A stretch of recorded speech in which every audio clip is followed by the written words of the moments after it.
Hey beautiful soul, welcome to today's soul chat. So today we're going to be talking about free will. I've been getting this question from a lot of people. If our soul has already made contracts and if there's already a predestined plan by God, then what is free will and why do I have the choice, right? First of all, it's so amazing that we have the choice, but I understand this question. I've had this question ever since I was a child.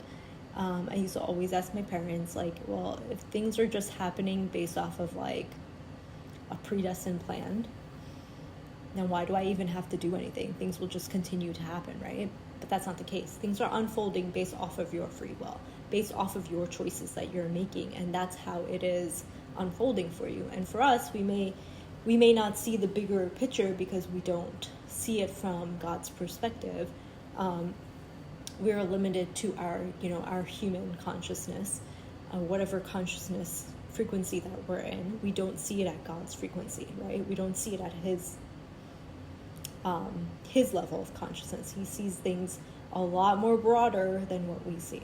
So, for that reason, we can't think about it in that, like, we can't ask that question of, like, what's the point?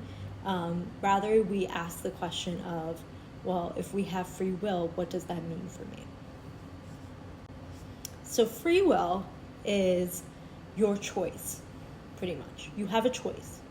Even though that there's, contracts, you have a choice of how long you want to extend that contract, how long, once that contract is done, how long you want to hold on to that soul within your own energetic field. You have the choice of when you want to break that contract in case, like, you're going through it and you're just like, I'm done with it. These are all your choices, right? Even with something like if you're somebody that is constantly seeking external validation, and that is a lesson that your soul needs to learn, the way that you go about those situations to gain that external validation every single time, though your soul tells you not to do it, is still your free will. You still go against what your soul is saying, and that's okay. It's going to unfold the way it needs to. What I want you to remember, though, is no matter how much you go through this cycle of whatever lessons it is, right? Like, you just keep circling around it. Eventually, that cycle is going to reach a point. It's going to reach a point, like a breaking point, where it's going to break, right? God is going to say, okay, like, enough is enough. I'm going to break this. And most of the time, astrologically, if we say this all the time, like, these things kind of happen when the universe, like, enough is enough. Eclipse season, I'm breaking this. And then we're like, oh, holy shit, what happened? Why did that happen? I didn't ask for that to happen. It's because you had enough opportunities and you did use your free will to go about that. But that cycle had to break for you to get to that next step, because God wants to take you onto that plan that is meant for your soul in this lifetime. So what do you really need to know from this, right? The one thing that you need to know is everything is always happening for your highest good. Even when you think that, like, something is not working out for you, or I'm hearing God says God hates you, God doesn't know how much you're going through, why is God giving you all of this pain? I'm hearing all of this. God is telling me to channel this. So if you're hearing this, you're saying all of this, and he's hearing you. It's not the case. You have free will, right? You have the choice to find the solutions and find the healing for the pain that you're going through, to get out of the victimhood, which is what God wants. He wants you to get out of that victimhood and see that your life is a beautiful, beautiful canvas, and things are always happening for you, and they're unfolding for you in the best way possible. The best way possible, even when you think that they're not. And the second thing I want you to remember is that you do have a choice, right? So whenever you think, like, I don't have a choice, I just have to do this, stop yourself from thinking that, pause, and remember, you do have a choice. You may feel compelled that you don't have a choice to go one way because that seems like the easy way, or that seems like the way that, your ego is telling you would make everybody else happy, or whatever it may be, right? Like, you may feel compelled to do what feels the most comfortable and the easiest, but that's still a choice that you're making. You're making the choice to not do the uncomfortable and not do the thing that's hard, but will break the cycle. And whenever you're making those choices, whenever you are sitting down and making a choice, it's important for you to understand that you need to step out of the mindset of being judgmental towards yourself and towards the choice. So instead of thinking about like judging the choice, right? Like, so let's say you had two choices. One choice was for you, let's say, to go left, and one choice was for you to go right? And then you're like looking at left and you're just like, that's so hard. Like, why would I go left? Get out of that mindset. Get out of that mindset of judging it and look at it. Look at both choices very practically and step back. And if you can't, then it's not the right time for you to make the choice. It's not the right time for you to make the choice when you're making the choice from a very emotional state or very judgmental state. And sometimes we do make these choices and then things unfold the way that they need to unfold, and then we go through the cycle and learn the lessons that we need to learn. I always feel that there's always something bigger behind the scenes, right? Like, we're here and we're acting out in our movie and everything's acting out, but there's something bigger happening behind the scenes that we don't see, that we don't know. And we have to have trust and certainty that whatever is happening behind the scenes is what's propelling us forward into the right direction. No matter how many detours we take in life, we'll always be put back onto our path. And those detours that we're taking, the free will that we have to make the choice of going down that detour, is also teaching us a lesson, is also teaching our soul a lesson. Sometimes taking those detours are the best thing that our soul can experience. But getting on a tangent, going back to free will.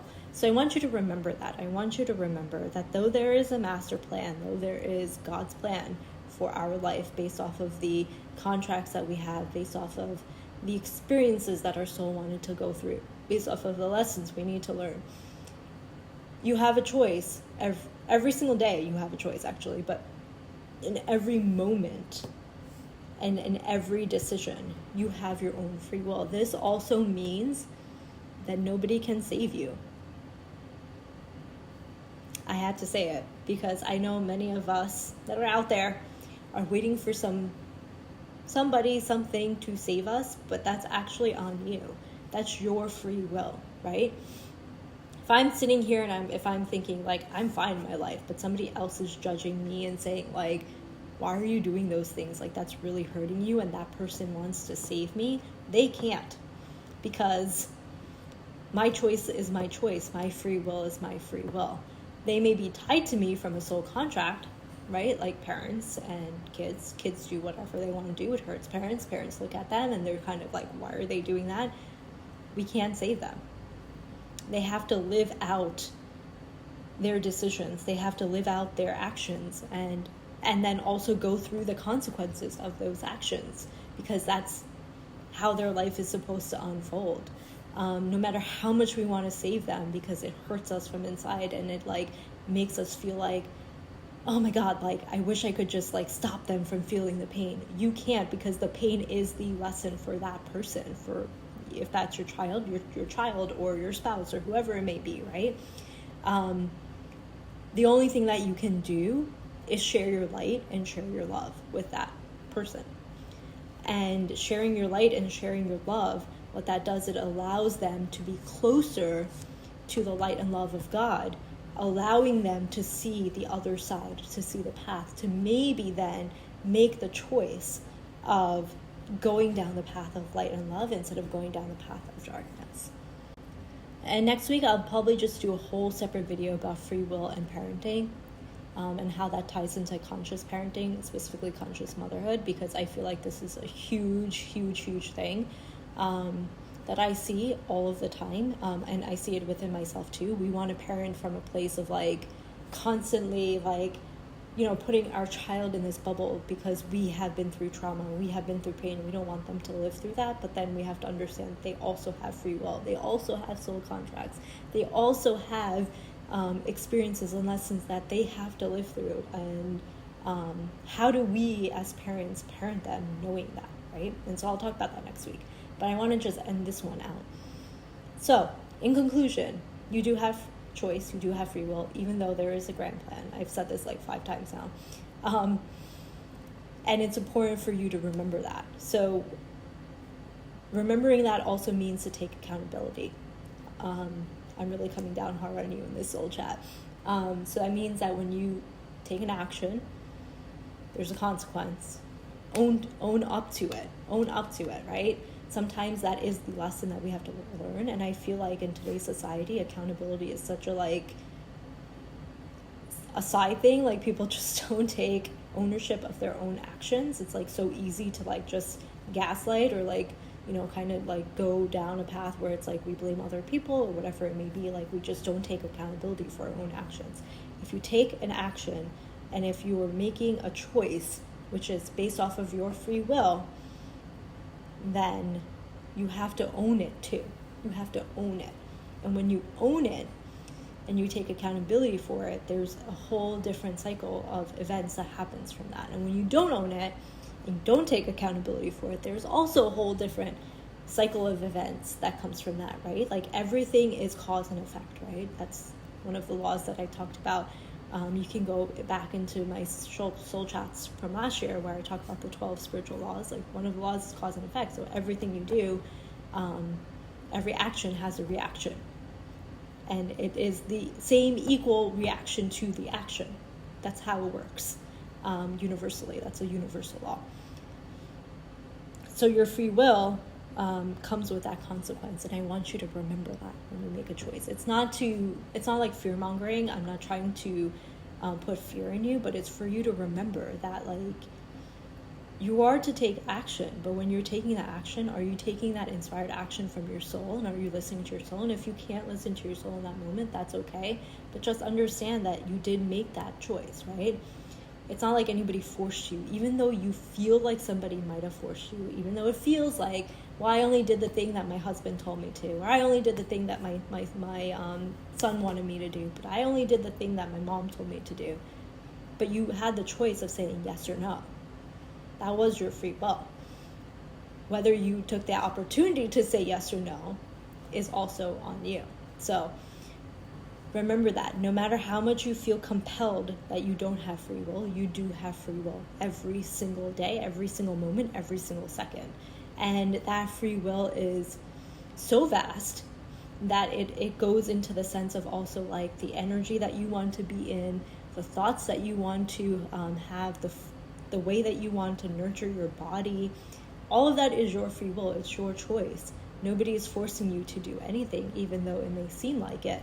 It's about you getting out of that mindset of thinking that somebody is controlling you or somebody is forcing you. And lastly, I want to say this. God's intent is for us to understand that He trusts us to make the best choices for ourselves, right? This isn't like a game. It's not like God was like, yep, humans, go down there and do what you want to do, and I know you're gonna like mess everything up, so it's okay. It's not like that at all. God loves us more than we can even understand love right now, because we just haven't reached that space of consciousness, right? Even the greatest of great monks haven't reached the level of consciousness that God's at.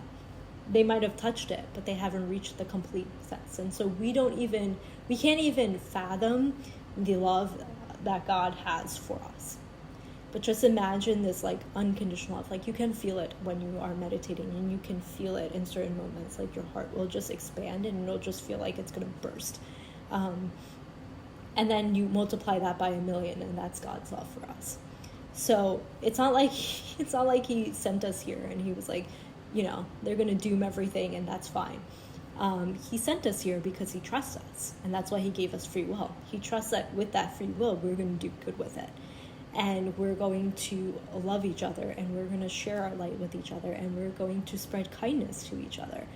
And that's God's intent of giving us free will. And so we have to remember that. We have to remember that our free will, we can do good with it. We can do bad with it, but we can do real good with it too. And why not we focus on the good that we can do with our free will, right? The good that we can do from the choices that we make, irrespective of our past, irrespective of the walks of life that we come from. No matter where you are, right now, you can get up and actually do something really kind for your neighbor or your coworker or your child or your spouse or whoever, for yourself maybe even, right? And that's the point. That's the point of free will, for us to understand that if God has that trust in us, then why don't we have that trust in ourselves? But more importantly, why don't we have that trust and certainty in God? So I'll end it there. I love you all so very much. Peace, love, and light. Namaste.